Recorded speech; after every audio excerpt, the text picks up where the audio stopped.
Edition, let's go ahead and compare the biggest and best offerings from both Samsung and Apple in this video. The Samsung Galaxy Note 8 and Samsung Galaxy S8 Plus versus the iPhone 10, the 10th anniversary iPhone.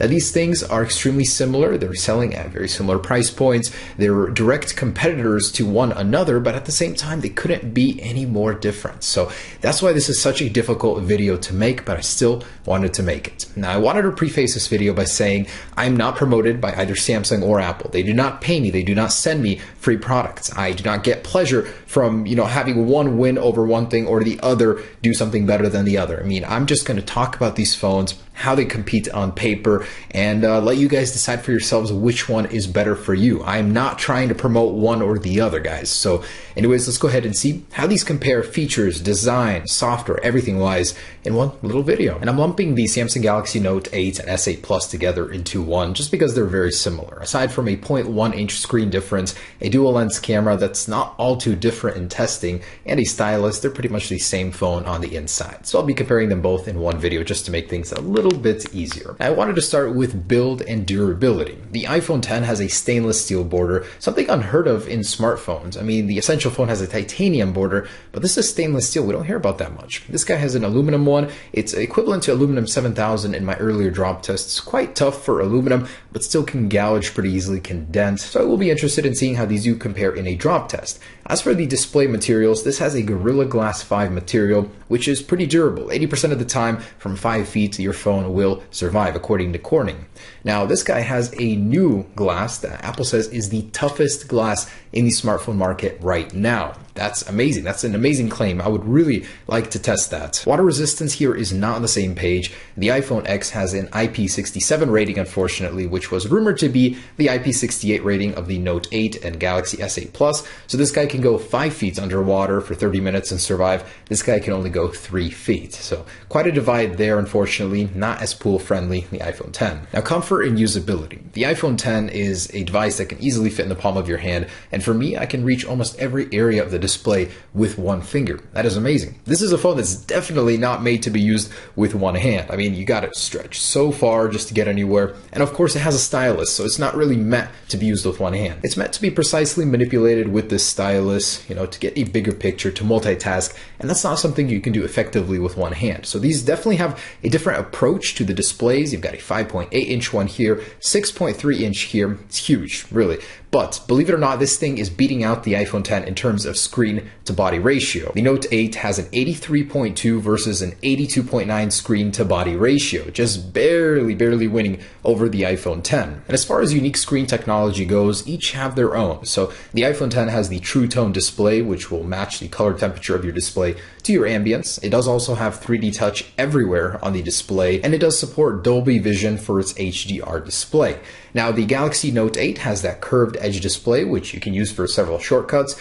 It's kind of handy in some cases, not too much. It has the stylus, of course, which you can use to manipulate the display. Very nice to have that. And it does have a 3D touch equivalent as well, but only on the bottom row to activate the home button. As far as screen resolution goes and sharpness, the Note 8 definitely wins out here with a QHD display. The iPhone 10 is just a little short with a 463 pixel density versus 522. Your content is going to appear a little bit crisper on the Galaxy Note 8, while the iPhone 10 is no slouch. I mean, 463 is still an improvement over 401 on the Plus series iPhones. And I thought it important to mention brightness of the organic LED displays. This technology is known for being a little dim at times, but Samsung's been perfecting their craft for a very long time. This is the 7th or 8th generation of their panels, and it's rated at 1200 nits. This guy is just 625. That is half of the brightness of this in certain situations. So that's definitely going to be a tough battle, especially in sunlight. You're going to want a brighter display. And the Galaxy S8 is just shortly behind the Note 8 at 1000 nits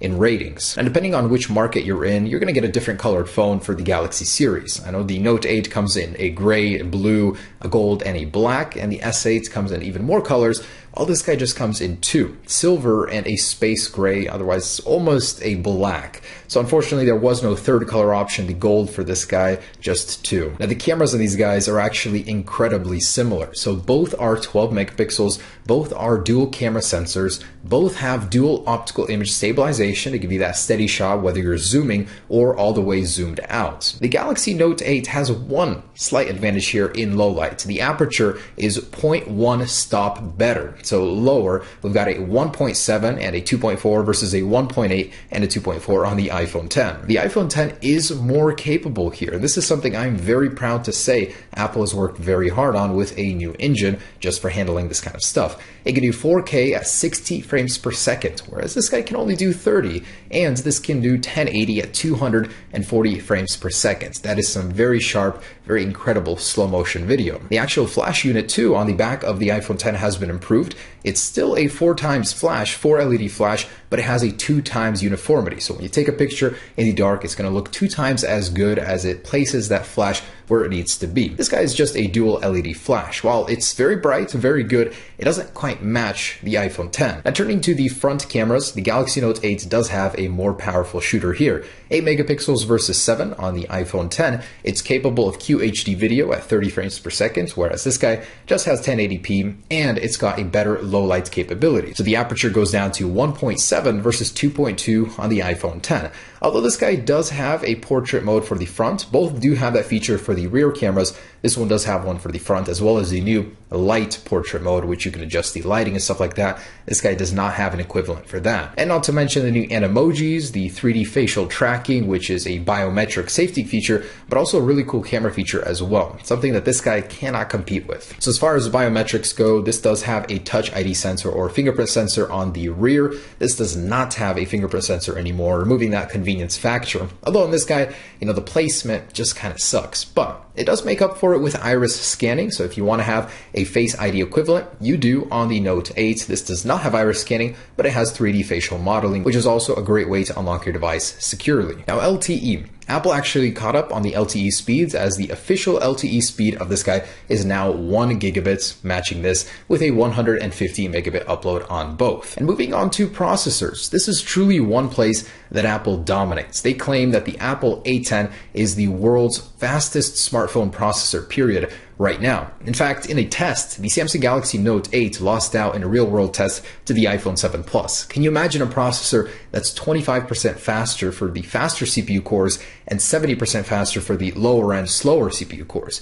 In fact, one of these slower CPU cores on the iPhone 10 is equivalent to a regular core on this guy. That is just incredible. So it will, of course, do a dedicated speed test down the road, but just on paper, Apple claims this thing is 25% faster right now than the iPhone 7 Plus. So we'll definitely have to test that out, but it seems like there's probably no contest here. And by the way, this is an 8-core processor. This is a 6-core. There are 4 fast, 4 slow cores here, 2 fast and 4 slow on the iPhone 10. And as far as RAM goes, 3 gigabytes rumored, found in the code for the iPhone 10, which is most likely correct, as everything else was also. And the Note 8 has 6, with the Galaxy S8 having 4. The Galaxy S8 does have an issue with reloading apps. Once you start loading many, it completely reloads them, doesn't save where you left off. The Note 8 fixes this issue by having an additional 2 gigabytes of RAM. And getting into some of the other stuff. So one of the things that I'm very proud of about the iPhone 8 is having stereo speakers. Not many smartphones nowadays have stereo speakers, so it's really great. And they're 25% louder than the iPhone 7 and 7 Plus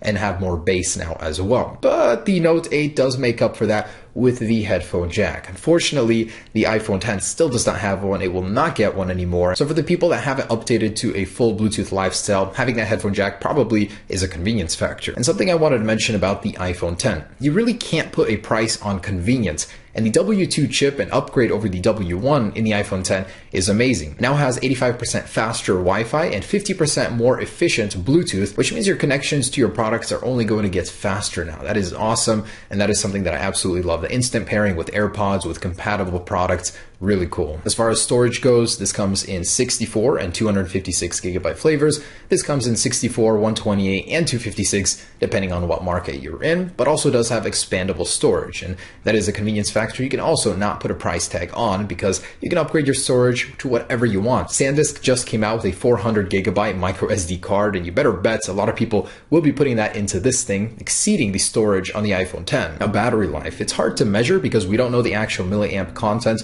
of the iPhone 10 battery, but in specs, it's pretty close. You get 21 hours of talk on the iPhone 10 versus 22 on the Galaxy Note 8, and 60 hours of music playback versus 74 on the Note 8. Definitely does have a bigger battery than this guy, and the specs are slightly better too. And fast charging, I'm actually quite surprised. In 30 minutes, you can get 50% battery life on the iPhone 10, while on the Note 8, that takes about 40 minutes. Just because Samsung hasn't adopted Quick Charge 3.0 or 4.0 yet, they're still using the 2.0 equivalent of Samsung Adaptive Fast Charging, which is 40 minutes half charge about. And some other things that make the iPhone 10 stand out, the Taptic engine, it's definitely a more prominent vibration motor. You definitely feel it more. It gives you more feedback than a standard vibration motor like in the Note 8. There's also the new Animojis, facial tracking. There's definitely a cool thing, 2 years ahead of the competition apparently. And the portrait light mode, very cool, but I'm sure Samsung will add something like that in the future, possibly even in an update. The Galaxy Note 8 has a stylus, which is a convenience factor on its own.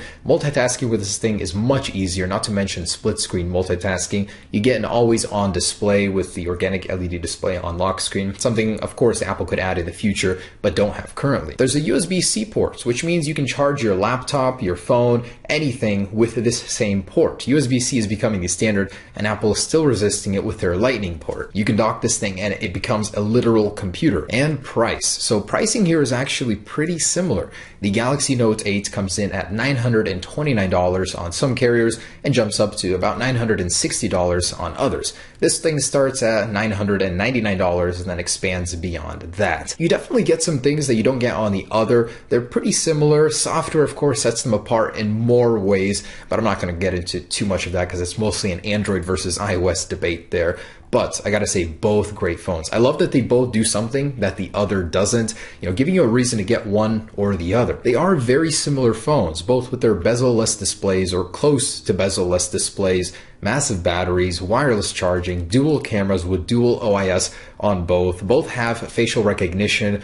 This one has iris, this one has actual facial recognition. Both have fast charging. I mean, they are pretty similar phones. It's once you get into the details that you learn the ups and downs of each other. So hopefully this video made that a little bit easier for you deciding between these phones. If you're at heart an Android person, it's going to be hard for you to switch over to the iPhone, but hopefully the adoption of wireless, fast charging, and the organic LED display has made that easier. Anyways, thanks for watching, guys. Stay tuned. And if you're trying to decide between a 10 and an 8 Plus, be sure to check out that video that I compared those. Anyways, you guys got at least a month to decide between these phones if you haven't already.